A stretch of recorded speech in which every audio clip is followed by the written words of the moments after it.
Saudara, pihak kepolisian buka layanan kesehatan darurat bagi para pengungsi di Provinsi Aceh. Untuk informasi selengkapnya, kita telah terhubung dengan Khairul Bashar langsung dari Aceh, Tamiang, Aceh. Khairul, selamat siang. Saat ini bagaimana pelayanan kesehatan darurat bagi pengungsi di Aceh, Tamiang khususnya?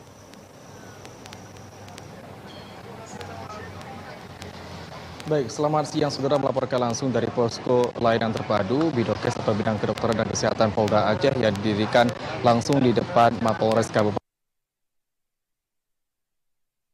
Saat ini tim Bidokes, yaitu yang terdiri dari tim dokter dan juga para medis, sedang melakukan pengecekan kesehatan bagi para pengungsi yang merasakan sejumlah gejala pasca banjir bandang yang dialami oleh wilayah Kabupaten Aceh Tamiang pada akhir November tahun 2025.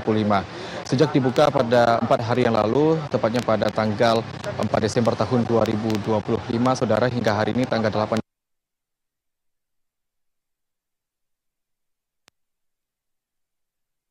pasca banjir bandang. Banyak dari mereka yang mengatakan bahwa tidak bisa menuju ke layanan kesehatan seperti di rumah sakit Kabupaten Aceh Tamiang maupun puskesmas karena fasilitas kesehatan tersebut tergenang dan juga masih terendamnya lumpur akibat banjir bandang yang melanda wilayah Kabupaten Aceh Tamiang. Posko kesehatan ini juga saudara dapat kami laporkan diperkuat oleh 12 personil dari Bidokes dan juga dari Polda Aceh, di mana 2 pendukung sebagai logistik dan juga keamanan dan juga selebihnya sebagai 2 tim dokter untuk memperkuat layanan kesehatan dan juga para medis yang membuka layanan ini dari pukul 9 hingga pukul 22 tepat waktu Indonesia Barat. Dari keterangan yang kami dapatkan saudara, menurut Dr. Febri dari Bidokes Polda Aceh, sebagian besar masyarakat yang datang ke sini mengeluhkan penyakit pasca banjir, di mana kebanyakan karena sakit kulit atau gatal-gatal, kemudian infeksi saluran pernafasan atau ISPA, luka akibat pecahan beling maupun robek karena terinjak paku ketika membersihkan puing-puing rumah akibat banjir bandang dan juga keluhan diare. Dan juga saudara, untuk rentan usia yang ditangani oleh pihak Bidokes ini bukan hanya dari lansia dan juga kelompok dewasa, namun juga anak-anak yang mengeluhkan berbagai penyakit seperti demam dan juga batuk. Posko ini direncanakan akan didirikan hingga akhir Desember 2025 untuk tahap pertama dan akan diperpanjang disesuaikan dengan peningkatan kebutuhan dari pasien, khususnya bagi para pengungsi yang terdampak akibat banjir bandang dari Kabupaten Aceh Tamiang tersendiri. Dengan kembali ke Jakarta, Fajri. Bashar, lalu bagaimana saat ini penanganan korban di banjir dan juga longsor di Aceh, dan juga dikabarkan bahwa memang apakah benar ini petugas menyisir mobil secara satu persatu untuk mengevakuasi korban, apakah mungkin mayat ataupun juga bukan, ini menyisir korban banjir di sejumlah daerah?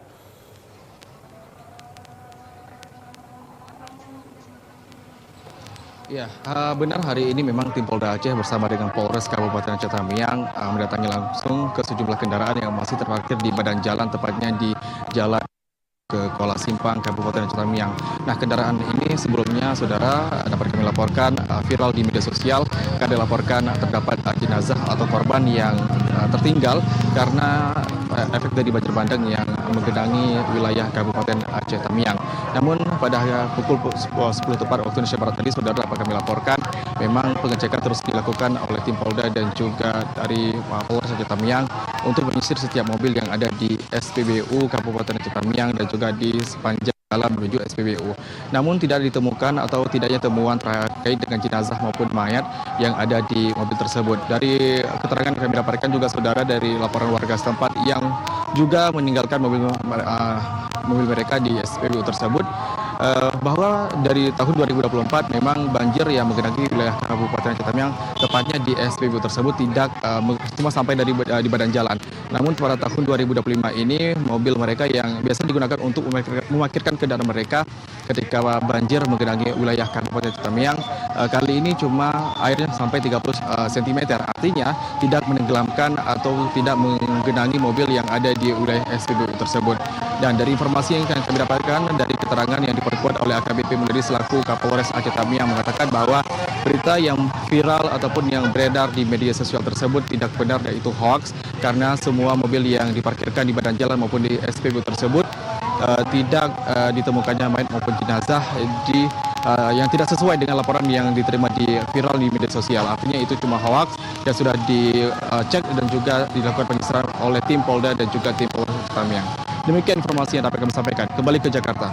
Baik, Bashar, lalu bagaimana saat ini distribusi bantuan dan juga apakah saat ini listrik ini sudah kembali beroperasi atau bagaimana?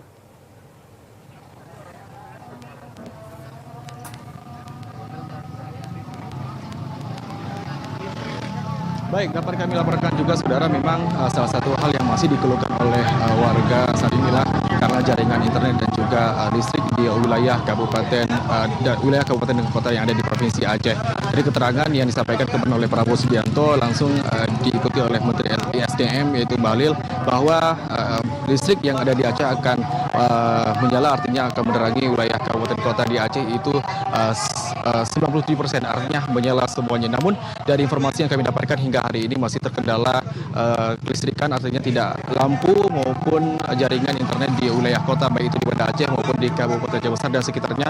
Bahkan tempat saya melaporkan saat ini di paling terparah karena banjir bandang akibat bencana hidrometeorologi di wilayah Kabupaten Ketameng. Juga hari ini internet dan juga listrik masih padam total. Dan menurut keterangan saudara, saat ini proses perbaikan dan juga pendirian akibat tower 150 SUTT di wilayah Biren terdampak karena 5 tower tersebut diterpa banjir bandang yang melanda wilayah Kabupaten Biren. Namun saat ini pihak PT PLN Persero terus melakukan perbaikan untuk segera berusaha agar listrik yang ada di Aceh kembali normal dan juga bisa mengubah aktivitas masyarakat, khususnya roda perekonomian masyarakat yang berada di perkotaan dan maupun di kabupaten yang terdampak banjir maupun tidak, itu bisa kembali normal dan juga seperti biasa. Demikian informasi yang dapat kami sampaikan. Kembali. Baik, Khairil Bashar melaporkan langsung dari Aceh Tamiang. Selamat bertugas kembali dan tetap jaga kesehatan.